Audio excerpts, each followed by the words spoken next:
Au nom du Père, du Fils et du Saint-Esprit, Amen. Extrait des Vêpres des psaumes tirés des Vêpres du mercredi de la première semaine. Les semaines sont divisées. La vie est divisée en 4 semaines.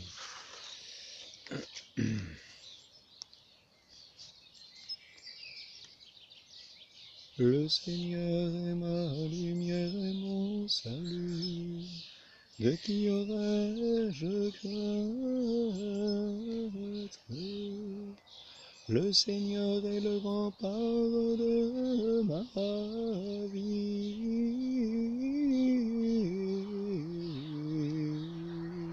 Devant qui tremblerai-je?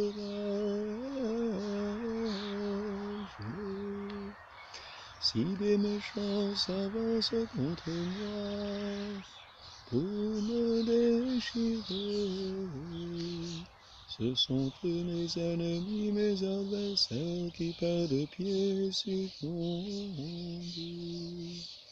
Une armée se déploie devant moi, mon cœur est sans crainte.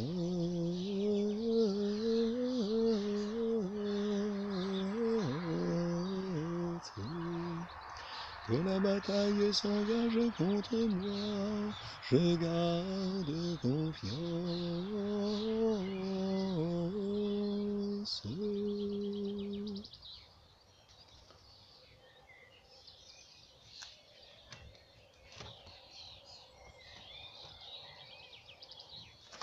On aurait rajouté à ce psaume une partie de la règle de Saint François. Les frères mineurs, la règle des frères mineurs consiste à observer le saint évangile de notre Seigneur en vivant dans l'obéissance, sans avoir rien en propre et dans la chasteté. Se garder de tout orgueil et vaine gloire, envie, avarice,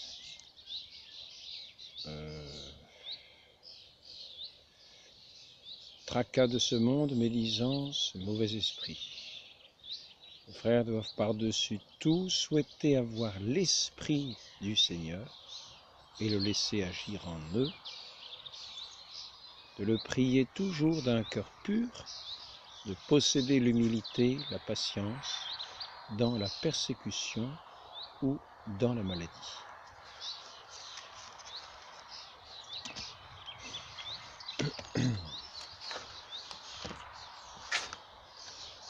Donc, ce qui correspond à cette règle de Saint François, on peut aussi le retrouver dans les écrits de Saint Paul, lettre aux Éphésiens. Laissez-vous guider intérieurement par un esprit renouvelé. Adoptez le comportement de l'homme nouveau, créé saint et juste, dans la vérité, à l'image de Dieu. Voilà comment Dieu nous crée. Voilà comment Dieu nous recrée, fait de nous une créature nouvelle. Et il le veut. Alors, laissons-nous agir par lui. Suivons ses inspirations. Ainsi qu'il est dit, laissez-vous guider intérieurement par un esprit renouvelé. Adoptez le comportement de l'homme nouveau. C'est ainsi qu'on adopte le comportement de l'homme nouveau. Pour cela, bien sûr, l'assurance que nous avons en notre Dieu nous vient de la foi. Nous vient de la foi. De cette foi dans le Christ ressuscité, de cette foi en ce Dieu tout-puissant qui est notre Père et qui nous veut à son image et à sa ressemblance, comme ses enfants bien-aimés. Donc, pour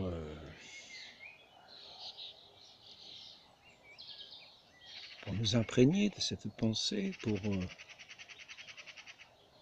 avancer sans crainte, ainsi que le psaume le dit, une armée se déploie contre moi, je suis sans crainte, parce qu'en fait, toute ma confiance est dans notre Dieu tout-puissant qui conduit toutes choses. Par conséquent, tout ce qui se passe dans cette création dépend de cette main toute puissante de notre Dieu. S'il veut nous protéger, si nous nous fions à lui comme son enfant, eh bien, il nous tiendra dans sa main. Il nous tiendra dans sa main, nous protégera, nous gardera. Il nous fera parvenir jusqu'à lui en demeurant dans son amour, dans sa louange. Cette louange qui est cette confiance que nous avons justement en lui, par cette foi en son Fils. Cette foi en son Fils qui nous a rachetés. Nous qui étions de cette souche du vieil Adam, dans cette désobéissance, dans cette surdité. Nous qui avons été greffés par le baptême à notre Seigneur, il faut maintenant vivre de cette foi.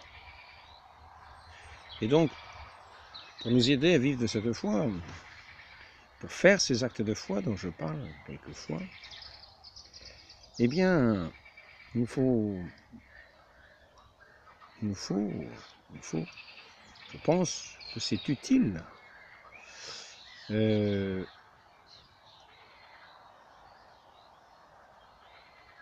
rapporter des faits actuels à ceux de l'Évangile. Quand je dis rapporter des faits actuels à ceux de l'Évangile, je veux dire, ces miracles que nous trouvons dans l'Évangile, nous les trouvons à toutes les époques. Nous les trouvons à toutes les époques, et si nous les trouvons à toutes les époques, soyons donc convaincus que cet évangile de notre Seigneur est véritable, véritable dans toutes ses paroles, véritable dans tous ses faits. Pour nous en convaincre, ouvrons ici par exemple, c'est un livre qui m'a été donné, il me semble. Il parle de Lourdes, alors il parle des apparitions de la Vierge Marie à Lourdes, ces apparitions qui n'ont pas été sans porter beaucoup de fruits, en particulier dans ses conséquences, la conséquence de toutes ces personnes qui sont venues à Lourdes pour faire ce que la Sainte Vierge demandait, venir à la source, y être guérie.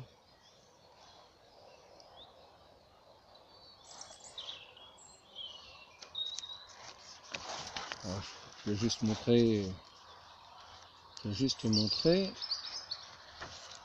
citer peut-être quelques guérisons, une seule guérison, pour nous montrer la toute-puissance de Dieu sur sa création, et que nous pouvons par conséquent nous fier en notre Dieu.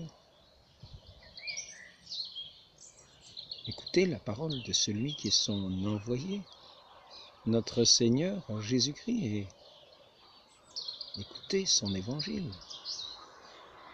et le tenir pour aussi véritable que sont véritables ces miracles.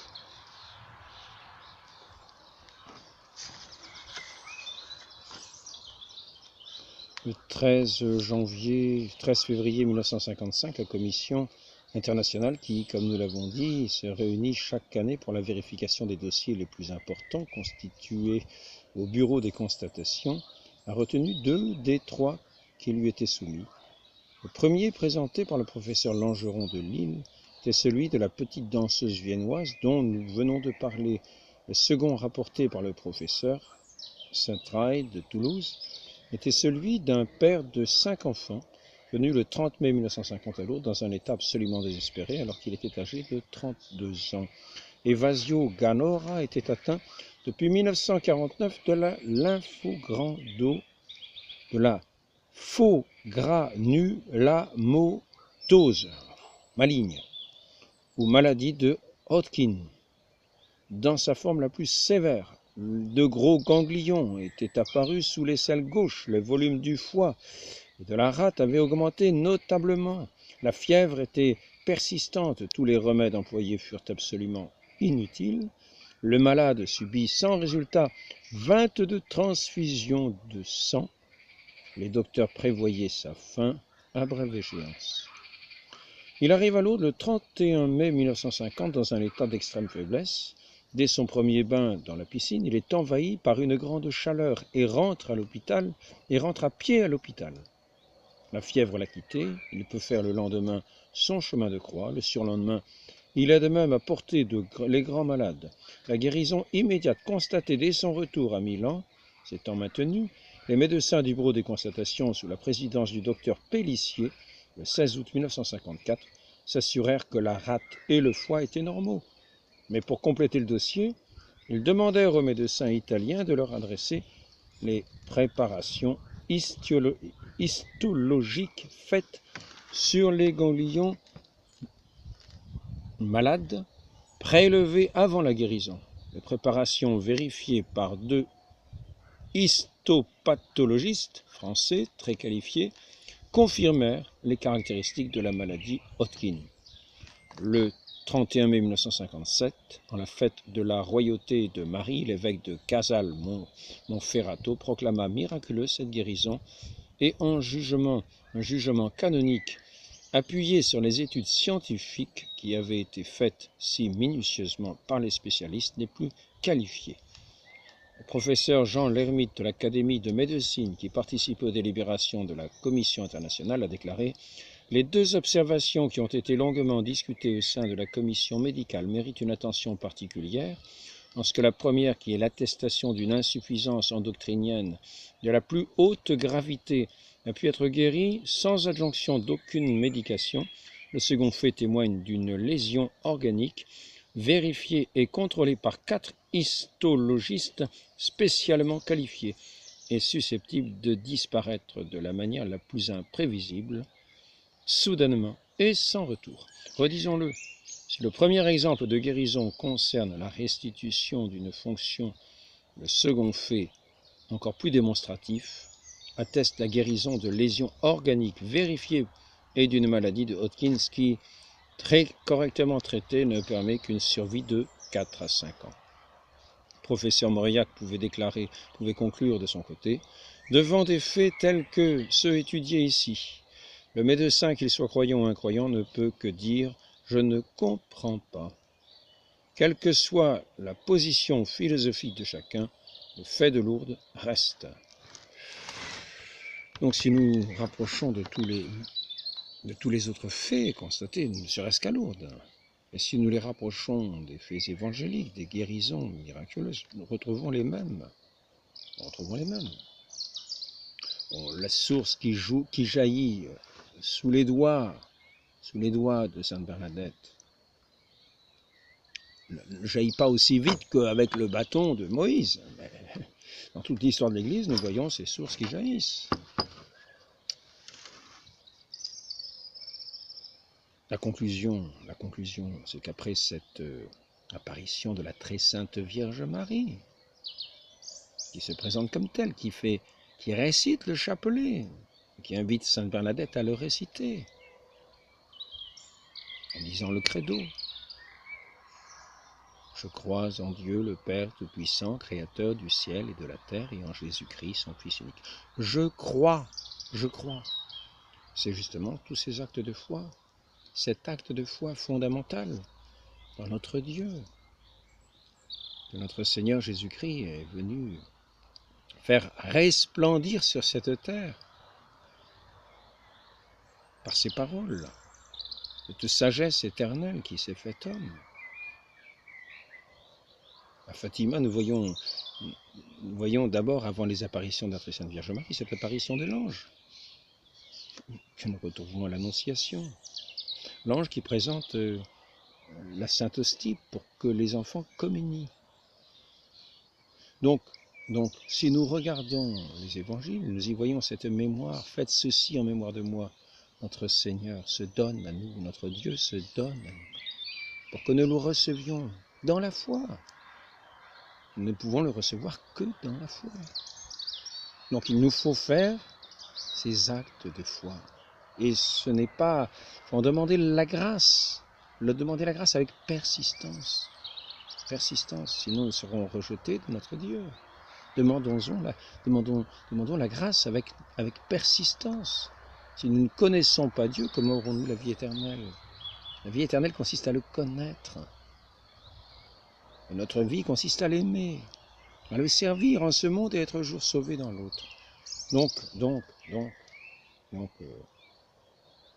aidons-nous, aidons-nous de l'histoire. Regardons ces histoires extraordinaires. En particulier, je vous invite toujours à revenir à Lourdes, à revenir à cette source de toutes nos guérisons, cette source qui ressemble tant à celle du baptême.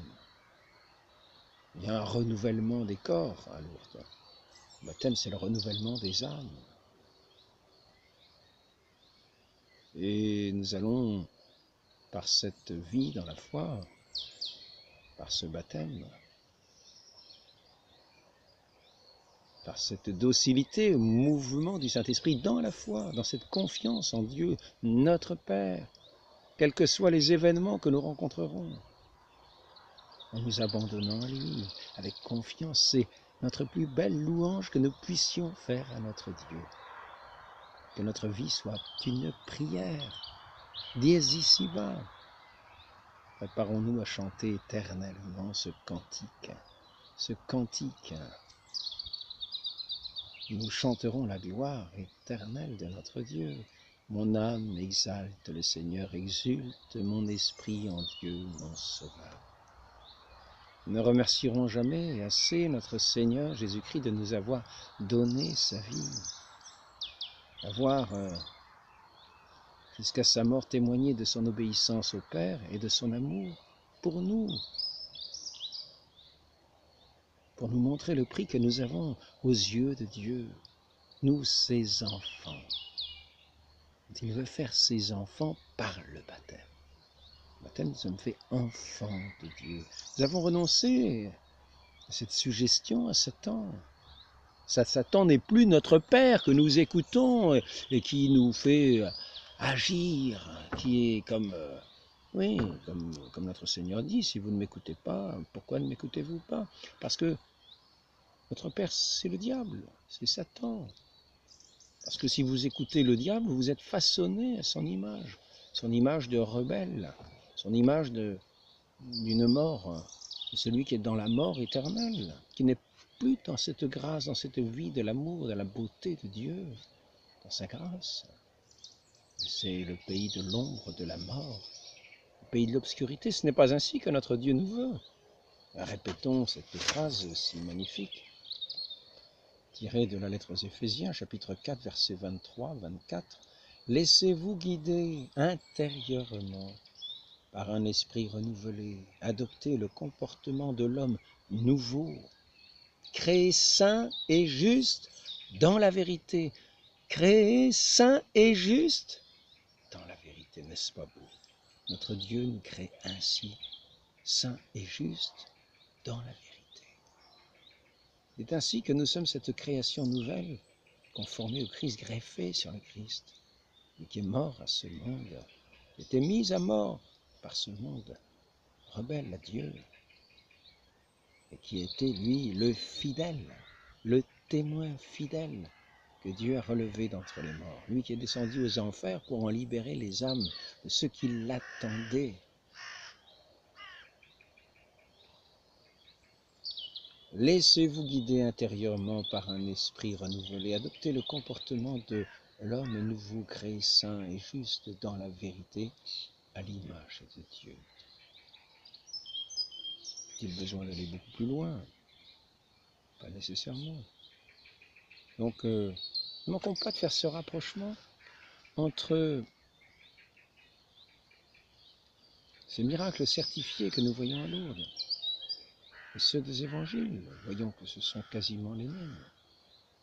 Donc ne doutons pas de ce qui nous est dit dans les évangiles, puisque nous l'avons vu sous nos yeux, constaté par les docteurs les plus éminents dans ce bureau de constatation. Quelquefois, des dizaines de docteurs sont présents. Il y a l'attestation du docteur avant le départ de Lourdes et l'attestation du bureau de constatation qui constate la guérison à Lourdes. Donc, établissons bien, voyons bien la similitude et écoutons les paroles de notre Seigneur qui est le Maître de l'univers. Écoutons-le, Fions-nous en lui, avec confiance, lui qui veut nous renouveler. Il fait de nous ces créatures nouvelles, qui vient nous guider intérieurement par son Saint-Esprit pour nous mener dans la gloire éternelle. Demandons cette grâce à celle qui est la servante et qui s'est faite la servante du Seigneur, qui méditait toutes ces paroles dans son cœur, qui n'a pas douté, qui a, à sa prière, fait accomplir des merveilles, ne serait-ce que les noces de Cana. Oui, j'ai vu dans un livre sur les Fioretti de Saint François de Sales, que justement un aubergiste avait un vieux vin qu'il voulait jeter dans le caniveau. Saint François de Sales lui a demandé de lui faire boire. Et voici que le vin qui était à la fois dans le tonneau et dans ce verre est devenu un excellent vin. Quelle similitude avec les noces de Cana, même si ce n'est pas de l'eau transformée en vin, c'est assez similaire. Donc soyons raisonnables. La foi n'est pas irraisonnable, mais il faut faire ses actes de foi.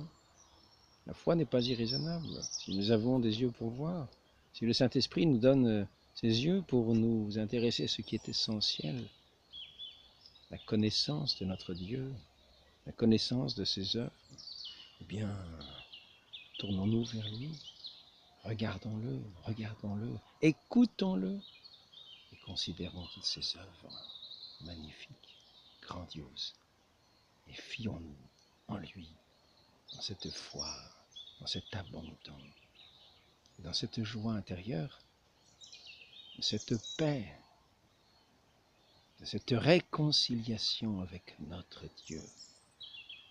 Et ainsi nous serons à la joie du Père éternel. Qu'il en soit ainsi. Demandons cette grâce à la très sainte Vierge Marie. Ainsi soit-il. Au nom du Père et du Fils et du Saint-Esprit. Amen.